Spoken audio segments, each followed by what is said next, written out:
여러분 안녕하세요. 저는 분당에 살고 있는 김현주라고 해요. 저는 평범하지만 행복하게 살았던 것 같아요. 현모양처가 꿈이었기 때문에 20대 중반을 넘기지 않고 결혼해서 아이 낳고 잘 살고 있다고 생각했었죠. 그런데 하루아침에 그 꿈이 산산조각이 났습니다. 남편에게 다른 여자가 있었더라고요. 이혼하고 나와서도 열심히 살았어요. 저와 비슷한 이유로 이혼한 사람들이 한둘인가요?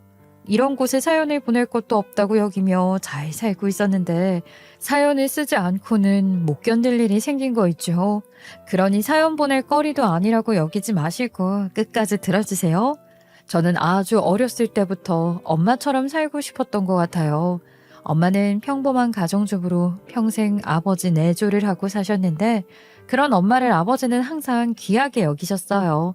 엄마가 집안일을 잘해주는 덕분에 밖에 나가서 열심히 일을 할 수 있는 거라고 틈만 날 때면 고맙다고 하셨고 엄마는 그런 아빠를 위해 최선을 다하셨죠. 그런 부모님 아래에서 저와 언니 역시 하지 말라는 건 안 하고 부모님과 사이도 좋은 착한 딸들 그리고 공부도 열심히 잘하는 우등생으로 자랐어요. 우리 집을 있는 그대로 촬영해 공익 광고를 내보내도 좋을 정도로 그 시절 모범적인 가족상이라고 할 수 있었던 것 같아요. 언니는 현모양처인 엄마의 삶이 평온하고 아름답기는 하지만 자기는 보다 주체적인 삶을 살고 싶다고 했는데 제 생각은 좀 달랐어요. 한 가정의 주부로서 사랑하는 남편과 두 딸을 보살피는 것을 엄마는 무엇보다 즐겁게 여기시잖아. 진심으로 보람과 행복을 느끼시는 것 같지 않냔 말이야. 나는 엄마는 그런 방식으로 엄마의 자아를 실현하고 있다고 생각해. 꼭 내 이름이 드러나는 무언가를 해야 자아를 실현하는 건 아니라고 생각하거든. 그래, 그건 네 말이 맞는 것 같다. 엄마는 정말로 지금 엄마의 삶을 즐기시는 것처럼 보여. 나는 그럴 수 없을 것 같으니 내가 하고 싶은 일을 하면서 자유롭게 살고 싶다는 거지 뭐. 나는 남편이나 애들 때문에 나의 무언가를 희생하고 싶지 않은 것 같아. 맞아. 언니는 현모양처가 될 수는 없을 거야. 나는 현모양처가 되는 게 꿈이고 그렇게 말하는 게 부끄럽지도 않아. 엄마처럼 살고 싶어. 그렇게 저는 현모양처가 되는 것이 꿈이라고 자신 있게 말하고 다녔답니다. 말만 그렇게 한 게 아니라 어렸을 때부터 엄마한테 살림을 배웠어요. 청소나 빨래, 다림질, 음식 만드는 것 등 엄마의 살림 노하우를 전수받았고 꽃꽂이나 수에, 재봉틀 같은 것들도 배우러 다녔어요.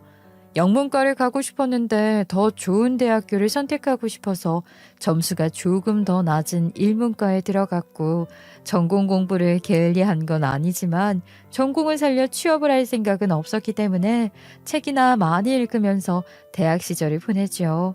저는 그렇게 준비된 신부감이었는데 안타깝게도 연애가 잘 되질 않았어요.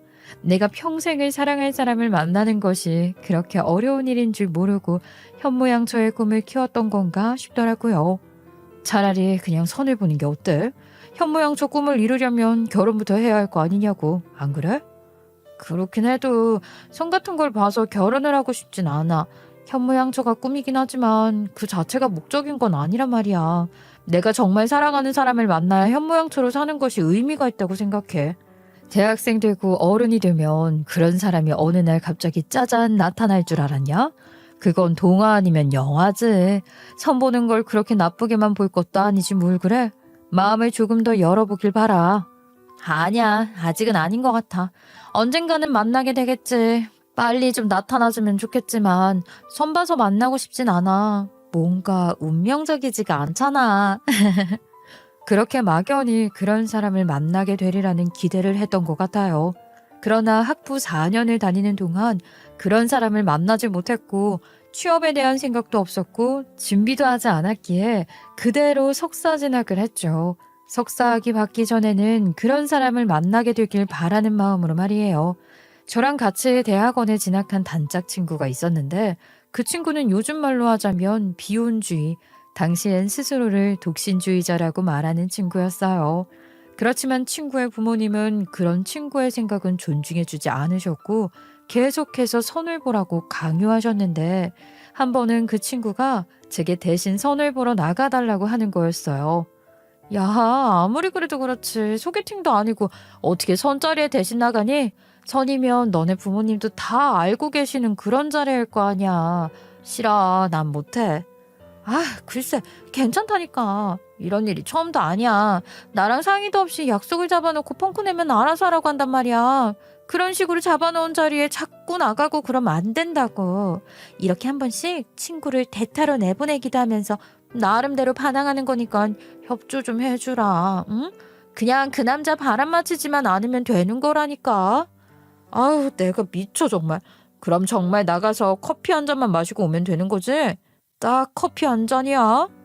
친구가 사정을 하는 통에 내키지 않은 마음으로 나간 그 자리에서 만난 남자에게 저는 첫눈에 반해버렸고 그 사람과 결혼까지 하게 된 거죠. 남편은 저보다 4살이 많았는데 키가 커서 그런지 정장이 무척이나 잘 어울렸고 너무 멋있더라고요. 그렇게 외모에 먼저 반해버렸지만 이야기를 나누다 보니 더 멋있었어요.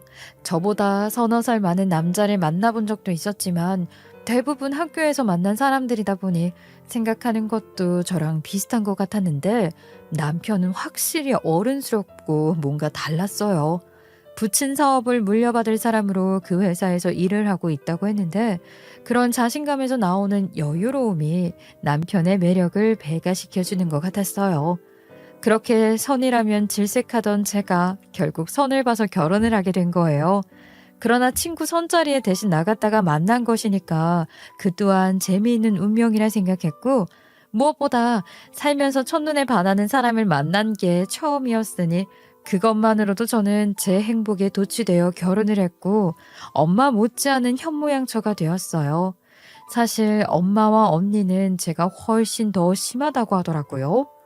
뭘 그렇게까지 하니? 엄마도 너 하는 거 보고는 혀를 내두르더라. 그러다 금방 지치겠어. 좀 쉬엄쉬엄 해. 이게 내가 내 인생을 제대로 즐기는 방법이라고. 누구랑 경쟁을 하는 것도 아니지만 내 만족이지 뭐. 최선을 다했다는 데서 내가 느낄 수 있는 만족감이 좋아. 살아있는 게 제대로 느껴지는 것 같은 그런 기분이야. 남편은 물론 시댁과 친정, 결혼 안 한 언니까지 두루두루 챙기며 스스로 살아있음을 느끼고 즐거웠던 게 사실이었어요. 김치뿐만 아니라 반찬 하나를 하더라도 많이 만들어서 이 집 저 집 나눠 먹는 등 그렇게 함께하는 삶이 행복했거든요. 그러는 동안 남편을 쏙 빼닮은 딸도 하나 낳았고 딸이 생기면서부터는 정말 24시간이 모자랄 정도로 바쁘게 살았던 것 같아요. 남편은 아버지랑 달리 처음부터 그리 다정하거나 섬세한 사람은 아니었어요. 달콤한 표현을 해주지는 않았지만 무심한 듯 내뱉는 수고했다, 잘했다 하는 말에도 저를 안심시키고 기분 좋게 하는 힘이 있었어요. 가끔은 아무 날도 아닌데 선물을 해주기도 했고 무엇보다 저를 믿어주고 인정한다는 느낌이 참 좋았어요. 그것만으로도 충분히 행복했다고 할 수 있을 것 같아요. 그런데 그런 남편이 달라지기 시작한 건 딸이 고등학교 3학년이 될 무렵이었어요.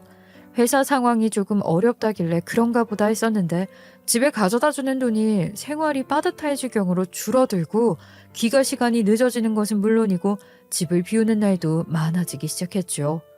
제부 혹시 딴짓하고 다니는 건 아니야? 무턱대고 제부 말만 믿지 말고 좀 알아봐야 하는 거 아니야? 딴짓이라니 뭐 바람 같은 거 말하는 거야? 언니도 참. 아유 이 나이에 무슨 바람이야. 얘 좀 봐. 너 지금 이게 웃을 일이니? 제부 나이가 어때서 아직 한창이다 한창이야. 네 딸이 내년에 대학 간다고 너무 네가 엄청 나이 많은 줄 아나 본데 그래봤자 넌 아직 40대 중반이야. 네 남편도 이제 겨우 쉰인데 심지어 나이보다 훨씬 젊어 보이잖아. 운동도 열심히 해서 아저씨 똥배도 안 나오고 말이야. 너도 운동 좀 하라니까. 아니 그게 문제가 아니고 아무튼 바람 피우는 나이 정해져 있는 거 아니니까 경각심을 갖고 좀 살펴보라고. 나중에 후회하지 말고, 응? 아유 알았어. 충고 새겨드릴 테니까 이제 잔소리 그만하고 이거 맛이나 좀 봐줘. 지난번보다 맛이 덜한 것 같아. 속상하게. 언니의 경고에도 저는 그런 쪽으로는 전혀 남편을 의심하지 않았어요. 언니 말처럼 살림하는 재미에 빠져서 자기 관리 같은 건 생각도 안 하고 40대 중반의 아줌마가 다 된 저와 다르게 남편은 자기 관리가 철저한 사람이었어요. 그렇지만 살도 찌고 아줌마가 다 된 저를 타박하는 얘기는 한 번도 한 적이 없었고 저는 그런 제 모습이 싫지 않았던 것 같아요. 그리고 고3인 딸 뒷바라지를 하느라 그런저런 다른 생각을 할 겨를도 없었고요. 남편이 가져다주는 생활비가 갑자기 줄어드는 바람에 시키던 과외도 못 시키게 되는 등 어려운 상황이었으니 더 그랬죠. 그런 상황에서도 딸아이가 의대에 합격했기에 축제 같은 분위기에서 고등학교 졸업식을 맞게 된 거예요. 그래서 왕년에 배웠던 꽃꽂이 실력도 발휘할 겸 새벽 꽃시장에서 예쁜 꽃을 골라와 오랜만에 꽃을 만지고 있었는데 남편이 한 소리를 하더라고요. 이렇게 생긴 꽃도 있어? 딱 봐도 비싸 보이는 수입꽃이네. 아니지. 하루는 무슨 하루야. 사진 한 장 찍고 나면 의미도 없는 이깟꽃 사는데 대체 얼마를 쓴 거야? 남들 보기에 근사한 게 그렇게 중요하니? 그렇게 버려지는 돈이 아깝지도 않냔 말이야. 아유, 뭘 그렇게까지 비꼬면서 말하고 그래. 과외도 다 끊었는데 의대 합격한 딸이 자랑스럽지도 않아? 그런 딸 축하 꽃다발도 못 해줄 만큼 회사가 어려운 거야? 당신이 가져다주는 생활비 아껴서 내가 새벽부터 꽃시장 가서 사온 걸로 만드는 건데 이걸 아깝다고 할 정도로 사정이 어려운 거면 제대로 알려줘. 나도 알아야 할 거 아니야. 제가 너무 속상해서 평소와 달리 와다다다 쏘아붙였더니 남편은 두 말 안 하더라고요. 그런데 그로부터 며칠 후 이혼 통보를 받았습니다. 이제 애도 다 키웠으니 이혼하고 각자 인생 살자. 애 핑계대면서 사는 것도 못할 짓이잖아. 내가 할 수 있는 준비는 다 해놨으니까 당신이 채워 넣을 것만 채워 넣으면 돼. 아니 잠깐만. 난 지금 너무 당황스럽고 황당한데 이렇게 갑작스럽게 이혼 얘기를 꺼내면서 당신은 너무 담담하네? 오랜 시간 이날만 기다리며 준비한 사람처럼 말이야. 그랬거나 말거나 그게 지금 중요해? 여러 얘기해봤자 서로 피차 피고 나니까 좋게 해결하자고. 그래주면 좋겠어? 혹시 당신 다른 여자 있어? 그런 거야? 어렵게 꺼낸 저의 질문이 무색하게 남편은 순순히 그렇다고 말하더라고요. 다른 세상 이야기처럼 들렸어요. 나한테 여자가 있는 게 뭐 그렇게 중요한 건지 모르겠지만 그래, 다른 여자가 있는 건 사실이야.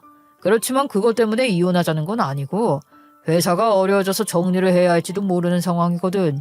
내가 더 이상 당신이나 예린이를 책임지는 게 힘들 거라고. 당신을 위해서도 이혼이 최선이라는 거야. 내 말 무슨 말인지 알겠어? 남편 말대로 실제 남편의 회사는 부채를 넘치게 떠안고 있었고 남편의 자산으로 잡히는 건 제대로 된 게 있지도 않았어요. 그러면서 남편은 살고 있던 집을 제게 주겠다고 했는데 그마저도 담보로 받은 대출이 집값 반이 넘는 상황이었습니다. 저는 저를 배신한 남편 놈과 상관녀, 그 미친 연놈들이 잘 사는 꼴이 배 아파서라도 이혼을 해주기 싫었어요. 어떻게든 이혼을 안 해주고 버틸 작정을 하기도 했었죠. 근데 회사 상황 돌아가는 게 정말 안 좋은 것 같더라고요. 빚만 계속 커지는 것 같던데 그럼 결국 그 빚이 저랑 제 딸한테도 영향을 미칠 것 같았어요. 그러니 속이 부글거리고 욕지기가 올라오는 걸 꾹꾹 참으면서 상황이 더 나빠지기 전에 챙길 수 있는 거라도 챙기자는 생각으로 빨리 합의를 했고요. 그렇게 이혼을 했습니다. 물론 순순히 다 합의를 해준 건 아니었어요. 당연히 상간녀가 있다는 사실을 알자마자 결혼 후에 처음으로 남편 조인트를 까고 팔로 등짝을 찍어내리며 욕도 해줬어요. 제가 그럴 수 있는 사람이란 게 저 스스로도 놀라우지만 바람을 이렇게 피우고도 뻔뻔하게 구는 꼴을 보니 저도 이성적으로만 행동을 할 수는 없더라고요. 그렇게 이혼을 해줬는데 알고 보니 남편은 회사가 어려워지면서 상간녀 이름으로 개인 재산을 다 돌려놨던 거였고 회사가 어려운 상황이었던 건 맞지만 투자를 잘 받아 위기를 넘기고 재기를 하고 있었던 거였어요. 제가 평소에 살뜰히 챙겼던 남편 비서가 퇴직을 했다면서 저를 찾아와 얘기를 해줘서 그 모든 사실을 알게 된 거예요. 사모님 너무 늦게 찾아뵙게 돼서 죄송해요. 그동안은 혹시라도 저한테 불이익이 올까봐 겁이 나서 아무것도 할 수가 없었어요. 이직이 결정되고 바로 사모님께 연락드린 거예요. 그래요. 이 비서 입장 너무 이해해. 근데 대체 무슨 일이야? 내가 뭘 알아야 한다는 거야? 난 정말 그 인간 이야기라면 더 이상 듣고 싶지 않거든. 그러시겠지만 꼭 들으셔야 해요. 대표님에게 다른 여자가 있다는 건 저도 어렴풋이 짐작만 했지 몰랐던 일이었어요. 두 분 이혼하신 후에 상간녀가 당당히 회사에 드나들기 시작하면서 알게 됐던 거거든요. 그러면서 상간녀가 쓰는 생활비를 회사 경비로 처리하는 것 같은 일들을 저를 통해서 했는데 그 과정에서 제가 많은 걸 알게 됐어요. 아주. 회사가 어려운 동안에도 상간녀 딸내미 미국에 조기 유학 보내고 유학비 대고 있었더라고요. 이거 초등학생이었는데 말이에요. 뭐? 유학비? 미쳤구나. 정말 그 인간 미쳐도 제대로 미쳤구나. 우리 예린이 졸업식에 가져갈 꽃다발 만드는 거 보면서 돈 아깝다고 했던 인간인데 상간녀 딸 유학비를 대고 있었단 말이야? 저도 상사로서 대표님 존경했었는데 실망이 이만저만이 아니었어요. 그래서 이직하려고 계속 알아봤던 거고요. 사모님, 절대로 그냥 넘어가시면 안 돼요. 이혼하셨어도 3년 이내에는 위자료 청구 소송하실 수 있어요. 상간녀 소송도 물론이고요. 당시에는 대표님 재산이 없으니 제대로 챙겨받지도 못하신 걸로 알아요. 그러니까 지금이라도 소송하셔서 제대로 받으시라고 말씀드리는 거예요. 너무 어이가 없고 화가 나더라고요. 당연히 바로 소송을 진행했고 승소했습니다. 전 남편이나 상간녀에게 위자료로 받아낼 수 있는 몇 천만 원으로 전 남편에게 배신당한 제 삶을 보상받을 수 있는 건 아니었지만 뭐라도 해야겠다는 생각뿐이었고 할 수 있는 게 그런 것밖에 없었어요. 물론 어디까지나 금전적인 보상을 몇 천만 원 받았다는 거지 그것들을 가만둘 수는 없었기 때문에 사고를 하나 치긴 했답니다. 언니, 나 정말 이대로는 못 참겠어. 그깟 몇 천만 원 더 받아내는 걸로는 도무지 분이 풀리질 않아. 이 비서가 그년에 대해서 알려준 게 좀 있는데 말이야. 그년이 이 비서를 아주 무슨 지 몸종 부리듯이 했는지 취미생활 뒤치다거리까지 시켰더라고. 그래서 그년 다닌다는 테니스장이나 무슨 독서클럽? 아이 기가 막혀. 꼴의 취미는 또 고상한 걸로만 골라서 하고 다녔더라고. 아무튼 그런 데를 좀 알아냈는데 찾아가서 뒤집어 엎기라도 해야 할 것 같아. 그러다가 그쪽에서 너 명예훼손으로 고소하면 어쩌려고 그래? 위자료로 받은 거 그대로 돌려주게 될지도 모르는데. 고소할 때면 하라 그래. 위자료 그까짓 거 나도 주면 되지 뭐. 말했잖아. 돈 몇 천만 원이 문제가 아니라고.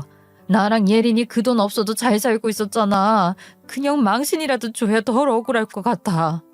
그래서 전 남편 상간녀가 다니는 테니스장이랑 독서 클럽 모임에 가서 그년 머리채 잡고 2년 이거 상간녀라고 소리치는 난리 정도는 쳐줬어요. 어디 고소할 테면 하라 그랬는데 그러지는 않더라고요. 망신스러운 건 아는지 더 이상 일을 크게 만들고 싶지 않았겠죠. 그게 벌써 12년 전의 일이랍니다. 그 사이 제 딸은 의대를 졸업하고 수련의 과정도 다 마치고 외과 전문의가 되어 우리나라에서 손꼽히는 암 전문 병원에서 일하고 있어요. 제 딸이지만 정말 대단하죠. 저는 딸이 학생이던 시절엔 이것저것 가리지 않고 할 수 있는 일이면 다 했었어요. 그러다가 딸이 의사가 된 후에는 제 한 몸만 책임지면 되니 좀 더 여유로운 생활을 할 수 있게 됐죠. 취미삼아 작은 공방을 열어 뜨개질, 자수, 퀼트 등으로 소품을 만들어 팔기도 하고 클래스도 하면서 그렇게 살고 있어요. 그런데 어느 날 딸아이가 병원에서 전 남편을 만났다고 하는 거예요. 나도 전혀 예상 못했던 일이어서 너무 당황했지 뭐야. 과장님이 같이 회진을 가자고 하셔서 급하게 따라 들어간 건데 그 병실에 아빠가 있더라고. 뭐? 세상에 우연도 무슨 그런 우연이 다 있니? 정말 그런 식으로 만나지기도 하는구나. 너도 너무 놀라겠다. 그래, 과장님한테는 뭐라고 말씀드렸어? 그게 말이야, 아빠가 아는 척을 안 하더라고. 그래서 나도 모른 척 했어. 아니 아무리 그래도 그렇지 12년 만에 딸을 그렇게 만났는데 아는 척도 안 하더란 말이야. 그 자리에서는 아무 말도 안 하더니 조용히 따라 나와서는 어이없는 부탁을 하길래 나도 뭐라고 한마디 했지. 그랬더니 아빠라는 사람이 사색이 되어서 살려달라고 싹싹 빌더라고. 정말 한심했어. 아빠라고 하고 싶지도 않아. 전 남편이 병문안을 온 사람은 전 남편의 예비 사돈이었다고 해요. 전 남편은 저와 이혼 후에 그 상간녀와 정식적으로 결혼을 했고, 그러니까 그때 미국으로 유학 보냈다던 상간녀의 딸이 결혼하게 될 남자의 부친이었던 거죠. 자세히는 모르겠지만 부동산 사업가라는데 재력이 상당한지 VIP 병동에 입원해 있는 사람이야. 위암 초기라서 간단한 수술인데도 과장님 비롯해서 엄청 신경 많이 쓰고 있거든. 그렇게 대단한 집안과 사돈을 맺는 거니 괜히 사돈 댁에 책 잡히고 싶지 않다 그거구나. 너를 뒤쫓아와서 했다는 부탁이 자기와의 관계를 그 예비 사돈에게 말하지 말아달라는 거 아니었니? 맞아.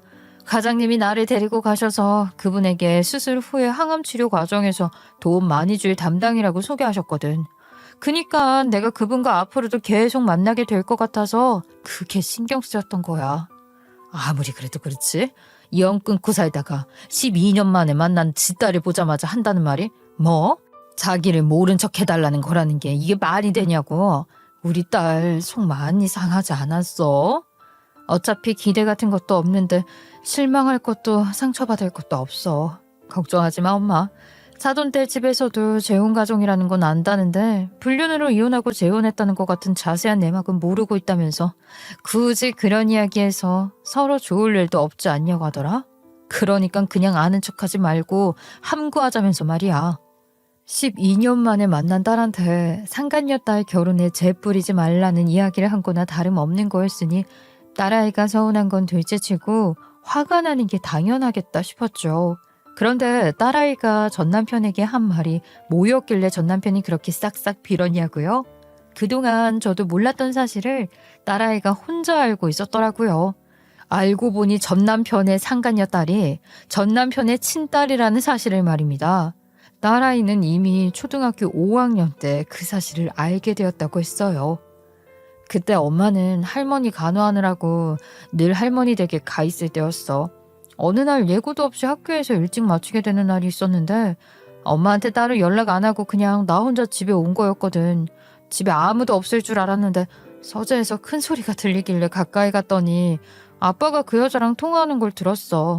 아빠가 상대방에게 미쳤냐? 그럼 내 딸은 우리 딸은 어떻게 하냐? 그 애를 데리고 결혼하겠다는 거냐며 불같이 화를 내면서 소리를 지르더라고. 그래서 처음에는 아빠가 뭐 엄마랑 통화하는 줄 알았지. 그런데 얘기 더 들어보니까 엄마가 아니라 다른 여자. 그러니까 아빠가 바람을 피우고 있는 여자랑 통화를 하는 거였어. 그러니까 난 그때 이미 아빠가 엄마 몰래 다른 여자 만나고 있다는 걸 알고 있었고 그 여자아이 사이에서 내 이복 동생까지 나왔다는 것도 알아버린 거지. 딸아이에게 그 얘기를 듣는데 저 정말로 정신이 아득해지더라고요. 전 남편의 외도가 그렇게 오래된 것이었다는 것과 자식까지 낳았다는 게 문제가 아니었어요. 이미 헤어진 지 10년도 넘은 게다가 미련도 없는 전 남편 따위는 관심도 없었지만 그 사실을 초등학교 5학년 때 알게 되었다는 딸아이가 그간 홀로 그 엄청난 사실을 감당하며 지냈을 시간을 생각하니 정말이지 너무나 마음이 아팠어요. 진작 엄마한테 얘기를 했어야지. 그건 원망이 아니라 안타까움에서 하는 말이었어요.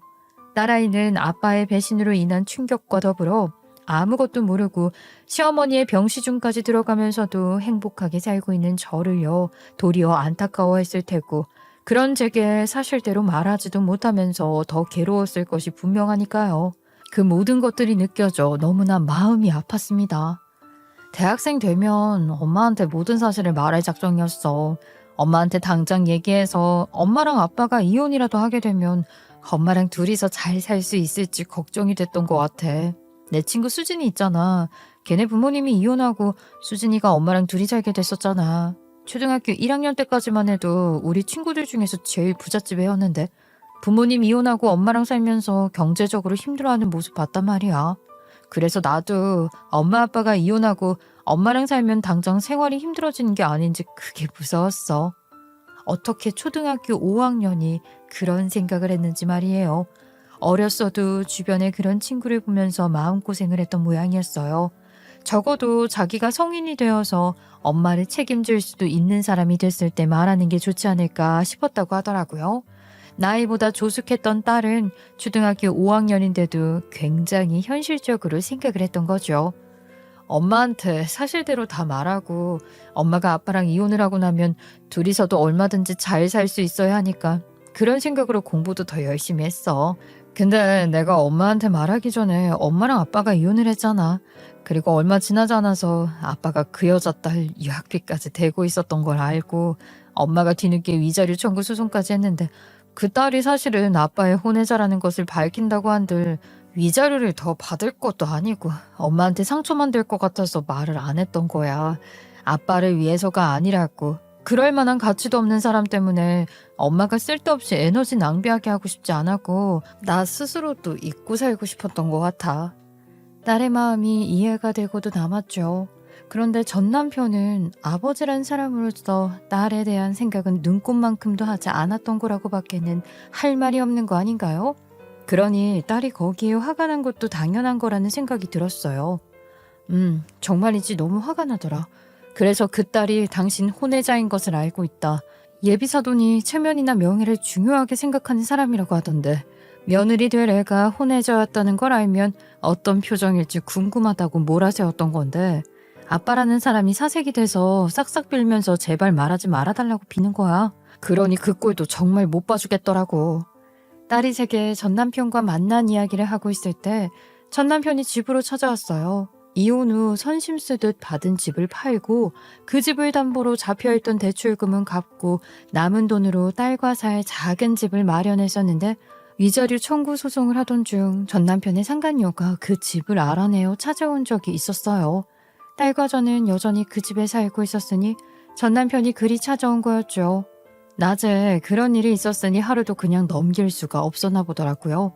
그 밤에 찾아와서 그렇게 비는 걸 보면 말이에요. 내가 단순히 딸 혼자 파토날까봐 그러는 게 아니야.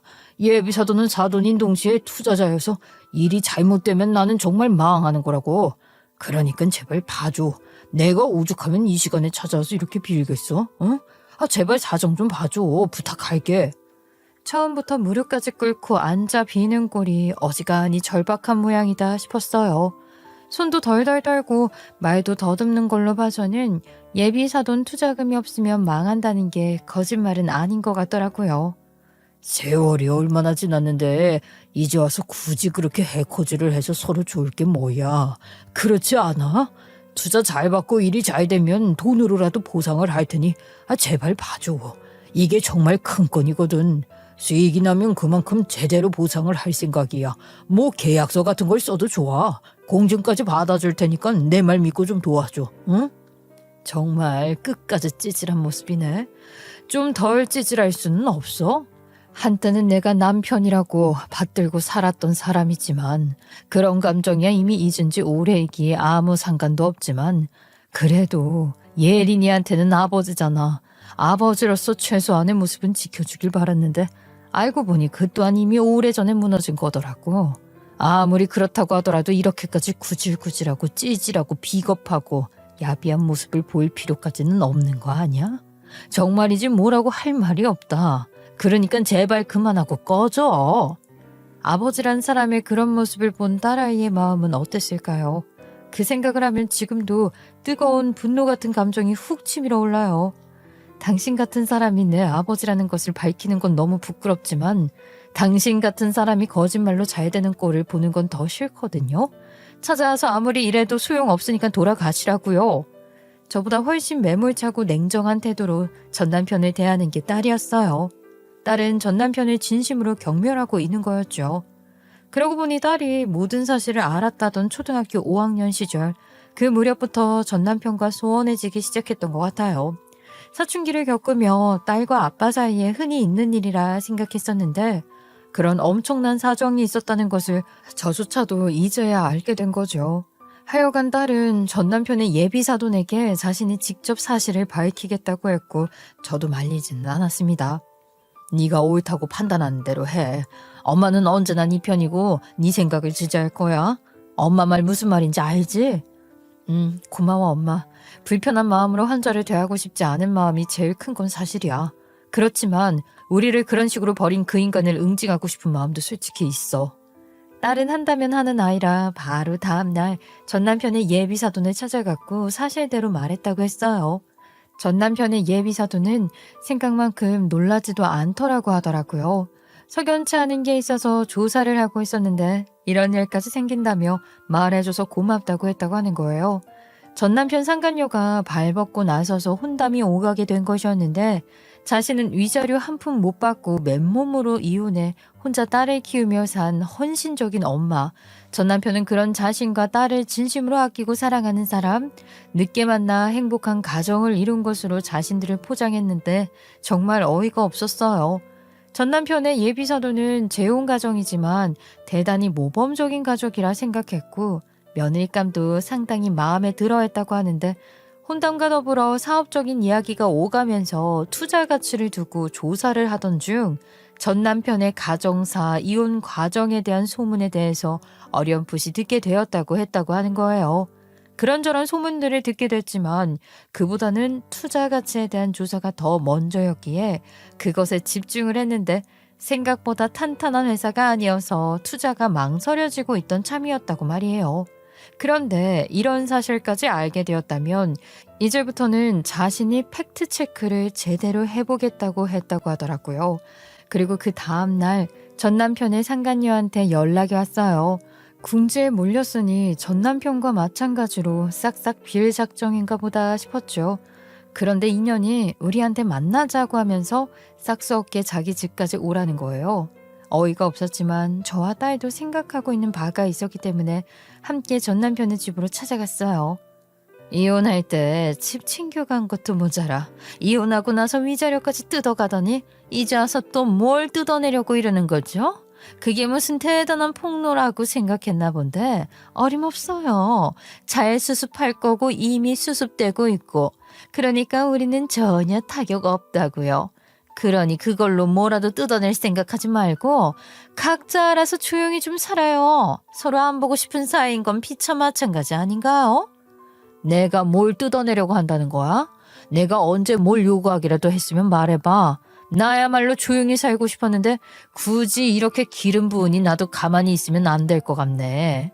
유학 보내놓은 딸이 미국에서 얼마나 잘 놀고 다녔는지 내가 다 알고 있는데 그 사실까지 폭로해줘야겠어.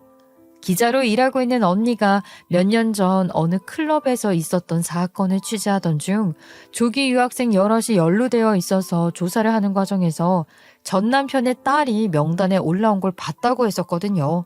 네로라 하는 집 자식들이 워낙 여럿 거론되던 상황이라 부모들 명단이 함께 기재된 자료를 받았는데 전 남편 이름이 좀 특이한 데다가 직업 등 정보도 맞았다고 하더라고요. 결론적으로 그 딸은 그 사건과는 무관했지만 어쨌든 유학 가서 공부를 열심히 한 건 아닌 게 분명했죠. 사건 때문에 조사한 거긴 했지만 꽤 지저분한 사생활이 있었다고 했고 저는 제가 알고 있는 걸 미주알고주알 이야기했죠. 그랬더니 상간녀녀는 코웃음을 치더라고요. 참나 어이가 없어서 웃음이 다 나네. 지저분한 사생활이 뭐? 어차피 증거가 있는 것도 아니잖아.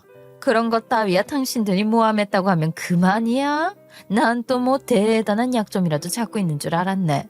그딴 건 아무 소용도 없는 거니까 너무 좋아하지 말라고. 헛수작 부리면 가만두지 않을 거니까 가만히 있는 게 좋을 거고. 그렇게 으름장까지 놓더라고요. 전 남편 또한 찾아와서 빌면서 애원할 때는 언제고 상간녀 덕분에 다시 자신감을 얻었는지 상간녀랑 같이 저희 모녀에게 가만 안 둔다고 큰 소리를 치는 거예요. 기가 막혀서 지금 나한테 큰 소리 치는 거야? 미친 거야? 상간녀 딸. 아니지. 숨겨놓은 딸 미국 유학비 보내느라 우리한테 생활비도 제대로 안 준 인간이 뭐가 그렇게 당당한 거니?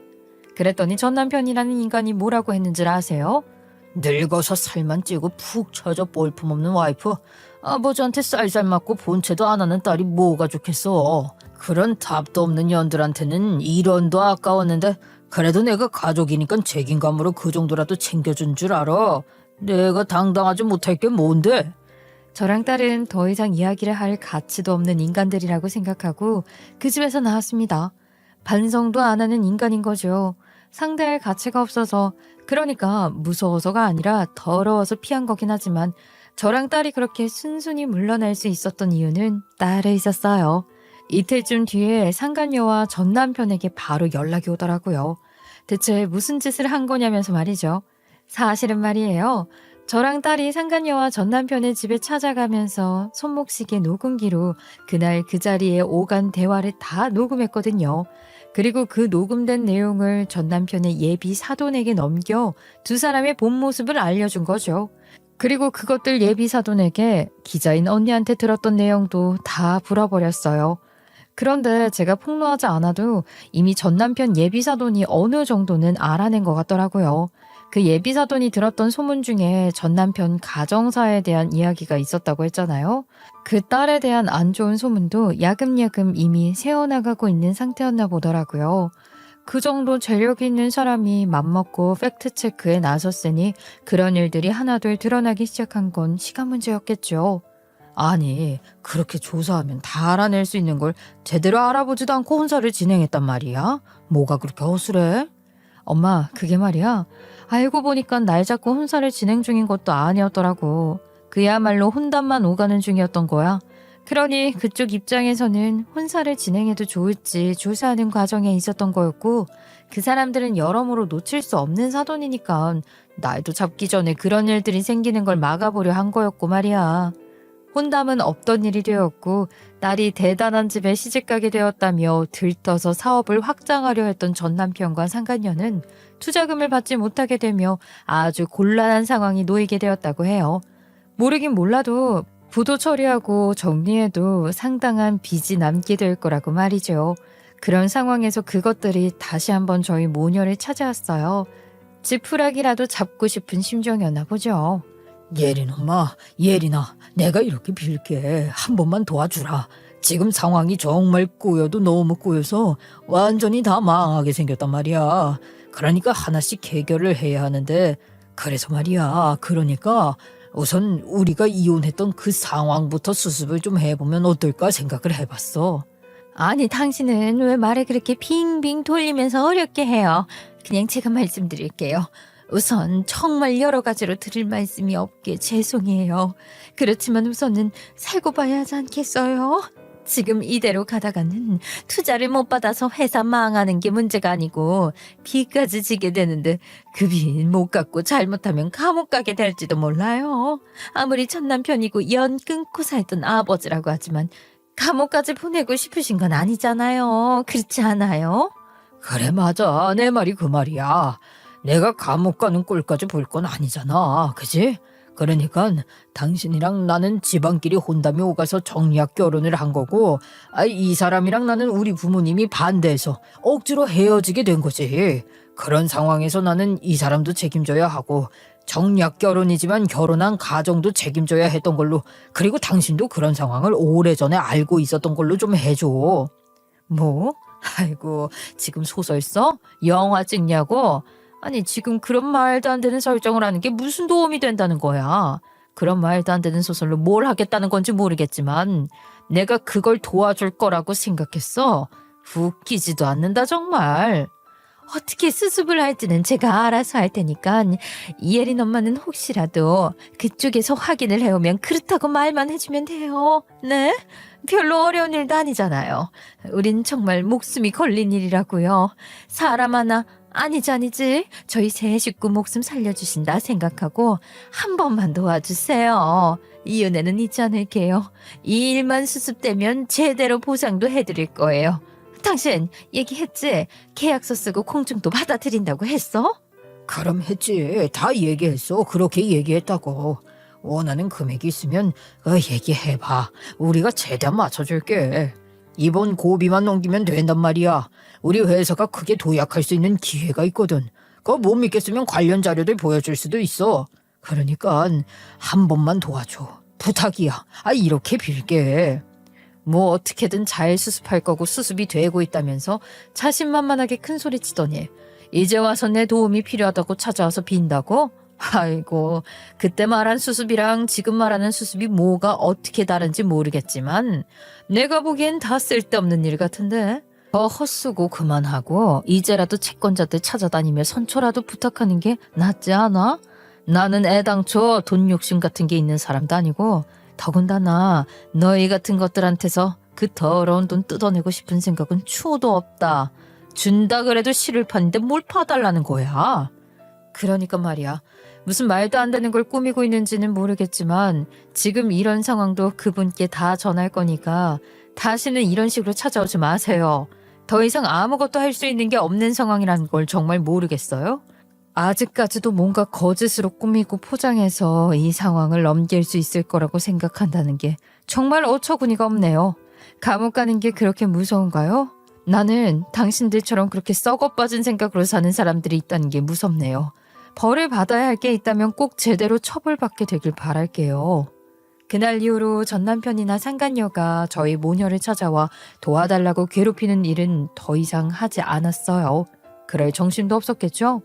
딸은 전 남편 예비사돈의 항암 치료를 성심으로 돕고 있고 저는 여전히 공방을 운영하며 즐거운 시간을 보내고 있답니다. 아, 마지막으로 웃긴 이야기 하나만 더 할게요. 그 혼담이 파투난 뒤로 재밌는 에피소드가 하나 있거든요. 전 남편이 예비사돈에게 사정이라도 해볼 작정으로 한 번 더 찾아갔던 모양이더라고요. 딸이 병원에서 듣고 온 이야기예요. VIP 병동은 보안이 워낙 철저해서 아무나 못 들어가거든. 그러니 어떻게라도 마주쳐보려고 몇 날 며칠 VIP 병동에 있는 건물 밖에 벤치에서 진을 치고 있었던 것 같아. 그러다가 그 예비사돈이었던 분이 아들이랑 산책을 나온 걸 발견하고 미친 듯이 달려온 거지. 어머머, 참 별짓을 다 하는구나. 그런다고 뭐가 달라질 거라고 생각하는 게 정말 너무 어이가 없지 않니? 그렇게 어리석었다는 거야? 궁지에 몰리면 그렇게 되는 건가? 참 못났다 못났어 정말. 왜 아니야? 그런 식으로 뭔가를 해결할 수 있다고 생각하는 게 웃기지도 않는 거지. 그렇게 달려가서는 뭐라고 한 줄 알아? 몇 날 며칠 진치고 숨어있다가 헐레벌떡 달려와 놓고는 이렇게라도 마주친 걸 보면 역시 하늘이 우리를 사돈 맺어주려고 하는 것 같다고 그랬대. 뭐? 아이고, 얘 진짜 미친 거 아니니? 헛소리도 정도껏 해야지. 그 정도면 정신과 병동에 바로 집어넣어도 무방한 수준 아니니? 어떻게 그런 소리가 나오는 거야? 뻔뻔한 걸 넘어선다 정말. 그러니까 말이야. 그러면서 제발 한 번만 눈 감아달라. 우리 딸 개가 천선했다. 어릴 때 한 번쯤은 그런 일탈도 해보고 그러는 거 아니냐. 그리고 소문이 과장돼서 난 거다. 그러면서 그 아들한테도 우리 사위 그러면서 가관도 아니었대. 아유 정말 제정신 아니구나. 아니 근데 정말 제정신이 아니었던 거 아니야? 대낮에 술이라도 먹은 거 아니냐고. 엄마 대박. 어떻게 알았어? 술을 마신 정도가 아니라 멀리서도 술 냄새가 진동을 할 정도로 만취 상태였대. 인사불성이 돼서 그 투자금도 그렇게 절실한 건지 애걸복걸한 거였더라고. 아유 진짜 대박이다 대박이야. 설마 했지. 근데 정말 인사불성인 상태로 어떻게든 마주치려고 그러고 있었던 거야? 정말 그만두면 안 되는 수준이네. 엄마 근데 그게 끝이 아니야. 그분들이 경비 서시는 분들 불러서 끌어내달라고 했지 않겠어? 그러니 질질 끌려 나가고 있었는데 그 와중에 막 벌벌 떨고 그러더래. 근데 알고 보니까 글쎄 오줌을 쌌다는 거야. 아유 무슨 망신인지 정말 내가 말로 다 하지도 못하겠어. 진짜 망신도 정말 무슨 그런 망신이 다 있겠어요? 그 와중에 만취 상태에서 그런 진상짓까지 했다고 하네요. 그렇지만 그런 놈인 줄도 모르고 뒷바라지하며 헌신하고 살았던 시간들을 후회하고 싶지는 않아요. 그때 그런 환경에서 최선을 다했던 저는 스스로를 돌이켜봤을 때 미소가 지어질 만큼 행복했었으니까요. 그것만으로도 가치가 있다고 생각해요. 저는 남편과 아이, 제 가정을 위해서 제가 할 수 있는 최선을 다했고 그런 제 삶을 스스로 즐겼고 기쁜 마음으로 모든 걸 제가 선택하고 행동했었기 때문에 후회는 없어요. 누구에게라도 당당하게 말할 수 있는 삶이라고 생각해요. 제가 말씀드렸었잖아요. 저는 제가 겪은 일들을 그리 고생스럽거나 끔찍한 일이라고 생각하지도 않았다고 말이에요. 그냥 그런 일들이 제게 일어났을 뿐이고 저는 또 그렇게 상황이 변하면 변하는 대로 그때그때 제가 할 수 있는 일, 해야 할 일들을 열심히 하면서 살았던 것 같아요. 그런데 최근 겪은 일들은 너무 황당하기도 하고 어이없기도 했어요. 친구들이나 지인들을 붙잡고 미주알고주알 그 사람들을 씹어대며 신나게 떠들고 싶지는 않았지만 이렇게 여러분들과 제 이야기를 나눠보고 싶다는 생각이 들었어요. 제가 살아온 삶이 잘못된 것이 아니었다는 걸 인정받고 싶기도 하고 그렇게 허황된 생각과 거짓으로 사는 삶이 결코 제대로 된 삶이 될 수 없다는 걸 이야기하고 싶기도 했던 것 같아요. 전 남편과 상간녀가 제대로 된 벌을 받고 있으니 더 홀가분한 마음으로 저는 이제 또 지금 제 앞에 펼쳐진 인생을 더 열심히 살 수 있을 것 같답니다. 여러분들의 응원을 받으면서 말이에요. 저의 긴 이야기 들어주셔서 감사합니다.